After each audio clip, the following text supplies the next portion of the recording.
The Wonderful Adventures of Nils by Selma Lagerlöf. Translated by Velma Swanston Howard. With the Laplanders. One afternoon in July it rained frightfully up around Lake Luossajaure. The Laplanders, who lived mostly in the open during the summer, had crawled in under the tent and were squatting round the fire, drinking coffee. The new settlers on the east shore of the lake worked diligently to have their homes in readiness before the severe Arctic winter set in. They wondered at the Laplanders, who had lived in the far north for centuries without even thinking that better protection was needed against cold and storm than thin tent covering. The Laplanders, on the other hand, wondered at the new settlers giving themselves so much needless hard work, when nothing more was necessary to live comfortably than a few reindeer and a tent. They only had to drive the poles into the ground and spread the covers over them, and their abodes were ready. They did not have to trouble themselves about decorating and furnishing. The principal thing was to scatter some spruce twigs on the floor, spread a few skins, and hang the big kettle in which they cooked their reindeer meat on a chain suspended from the top of the tent poles. While the Laplanders were chatting over their coffee cups, a rowboat coming from the Kiruna side pulled ashore at the Lapps' quarters. A workman and a young girl between 13 and 14 stepped from the boat. The girl was Osa. The Lapp dogs bounded down to them, barking loudly, and a native poked his head out of the tent opening to see what was going on. He was glad when he saw the workman, for he was a friend of the Laplanders, a kindly and sociable man who could speak their native tongue. The Lapp called him to crawl under the tent. "You're just in time, Söderberg," he said. "The coffee pot is on the fire. No one can do any work in this rain, so come in and tell us the news." The workman went in, and with much ado and amid a great deal of laughter and joking, places were made for Söderberg and Osa, though the tent was already crowded to the limit with natives. Osa understood none of the conversation. She sat dumb and looked in wonderment at the kettle and coffee pot, at the fire and smoke, at the Lapp men and Lapp women, at the children and dogs, the walls and floor, the coffee cups and tobacco pipes, the multicolored costumes and crude implements. All this was new to her. Suddenly she lowered her glance, conscious that every one in the tent was looking at her. Söderberg must have said something about her, for now both Lapp men and Lapp women took the short pipes from their mouths and stared at her in open-eyed wonder and awe. The Laplander at her side patted her shoulder and nodding, saying in Swedish, "Bra, bra!" Good, good. A Lapp woman filled a cup to the brim with coffee and passed it under difficulties, while a Lapp boy, who was about her own age, wriggled and crawled between the squatters over to her. Osa felt that Söderberg was telling the Laplanders that she had just buried her little brother, Mats. She wished he would find out about her father instead. The elf had said that he lived with the Lapps, who camped west of Lake Luossajaure, and she had begged leave to ride up on a sand truck to seek him, as no regular passenger trains came so far. Both labourers and foremen had assisted her as best they could. An engineer had sent Söderberg across the lake with her, as he spoke Lappish. She had hoped to meet her father as soon as she arrived. Her glance wandered anxiously from face to face, but she saw only natives. Her father was not there. She noticed that the Lapps and the Swede Söderberg grew more and more earnest as they talked among themselves. The Lapps shook their heads and tapped their foreheads, as if they were speaking of someone that was not quite right in his mind. She became so uneasy that she could no longer endure the suspense, and asked Söderberg what the Laplanders knew of her father. "They say he has gone fishing," said the workman. "They're not sure that he can get back to the camp tonight, but as soon as the weather clears, one of them will go in search of him." Thereupon he turned to the Lapps and went on talking to them. He did not wish to give Osa an opportunity to question him further about John Esserson. The next morning, Ola Särka himself, who was the most distinguished man among the Lapps, had said that he would find Osa's father, but he appeared to be in no haste, and sat huddled outside the tent, thinking of John Esserson and wondering how best to tell him of his daughter's arrival. It would require diplomacy in order that John Esserson might not become alarmed and flee. He was an odd sort of man who was afraid of children. He used to say that the sight of them made him so melancholy that he could not endure it. While Ola Särka deliberated, Osa the goose girl and Aslak, the young Lapp boy who had stared so hard at her the night before, sat on the ground in front of the tent and chatted. Aslak had been to school and could speak Swedish. He was telling Osa about the life of the Same folk, assuring her that they fared better than other people. Osa thought that they lived wretchedly, and told him so. "You don't know what you are talking about," said Aslak curtly. "Only stop with us a week, and you shall see that we are the happiest people on earth." "If I were to stop here a whole week, I should be choked by all the smoke in the tent," Osa retorted. "Don't say that," protested the boy. "You know nothing of us. Let me tell you something which will make you understand that the longer you stay with us, the more contented you will become." Thereupon Aslak began to tell Osa how a sickness called the Black Plague once raged throughout the land. He was not certain as to whether it had swept through the real Sameland, where they now were, but in Jämtland it had raged so brutally that among the Same folk who lived in the forests and mountains there, all had died except a boy of 15. Among the Swedes who lived in the valleys, none was left but a girl who was also 15 years old. The boy and girl separately tramped the desolate country all winter in search of other human beings. Finally, towards spring, the two met. Aslak continued: "The Swedish girl begged the Lapp boy to accompany her southward, where she could meet people of her own race. She did not wish to tarry longer in Jämtland, where there were only vacant homesteads. "'I'll take you wherever you wish to go,' said the boy, 'but not before winter. It's spring now, and my reindeer go westward toward the mountains. You know that we who are of the Same folk must go where our reindeer take us.' "The Swedish girl was the daughter of wealthy parents. She was used to living under a roof, sleeping in a bed, and eating at a table. She had always despised the poor mountaineers and thought that those who lived under the open sky were most unfortunate. But she was afraid to return to her home, where there were none but the dead. "'At least let me go with you to the mountains,' she said to the boy, 'so that I shan't have to tramp about here all alone, and never hear the sound of a human voice.' "The boy willingly assented, so the girl went with the reindeer to the mountains. The herd yearned for the good pastures there, and every day tramped long distances to feed on the moss. There was no time to pitch tents. The children had to lie on the snowy ground and sleep when the reindeer stopped to graze.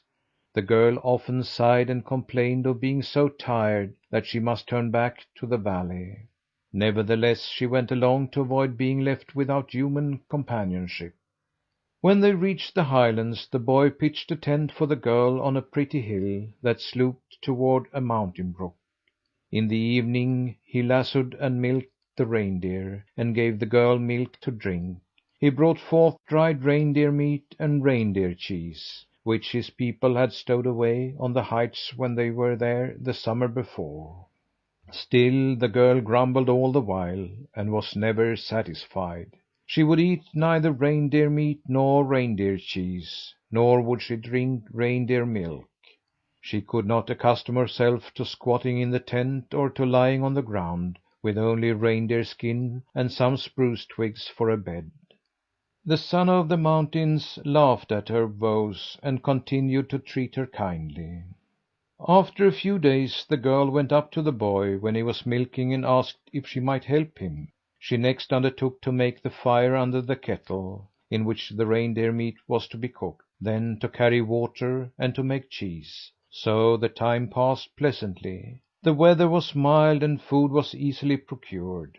Together they set snares for game, fished for salmon trout in the rapids, and picked cloudberries in the swamp.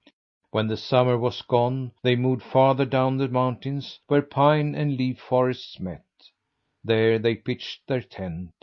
They had to work hard every day, but fared better, for food was even more plentiful than in the summer because of the game. When the snow came and the lakes began to freeze, they drew farther east toward the dense pine forests. As soon as the tent was up, the winter's work began.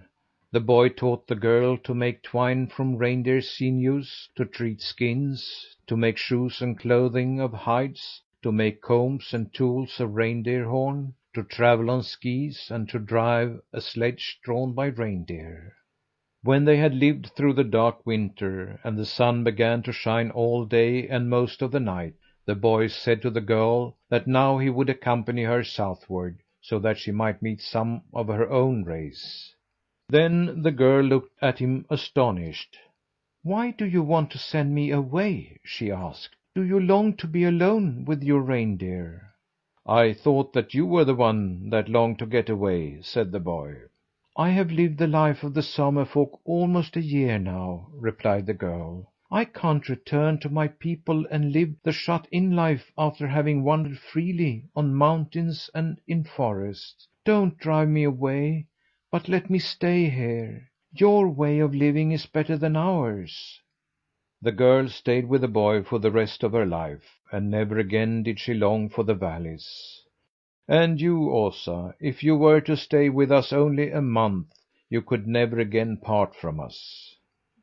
With these words Aslak, the Lapp boy, finished his story. Just then his father, Ola Särka, took the pipe from his mouth and rose.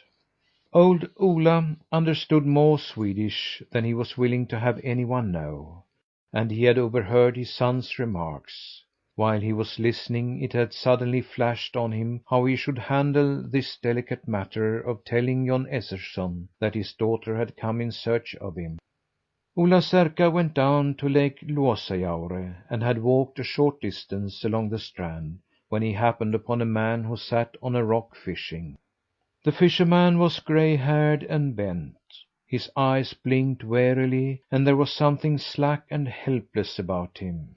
He looked like a man who had tried to carry a burden too heavy for him, or to solve a problem too difficult for him, who had become broken and despondent over his failure. "You must have had luck with your fishing, Jon, since you have been at it all night," said the mountaineer in Lappish as he approached.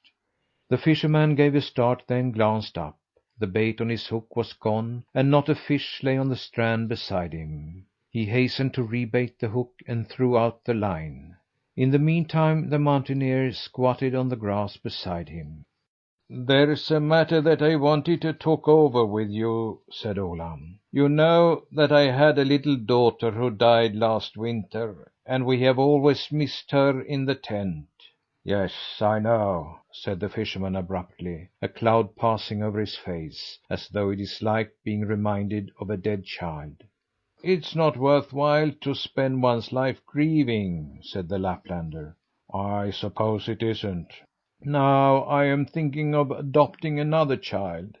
Don't you think it would be a good idea?" "That depends on the child, Ola." "I will tell you what I know of the girl," said Ola.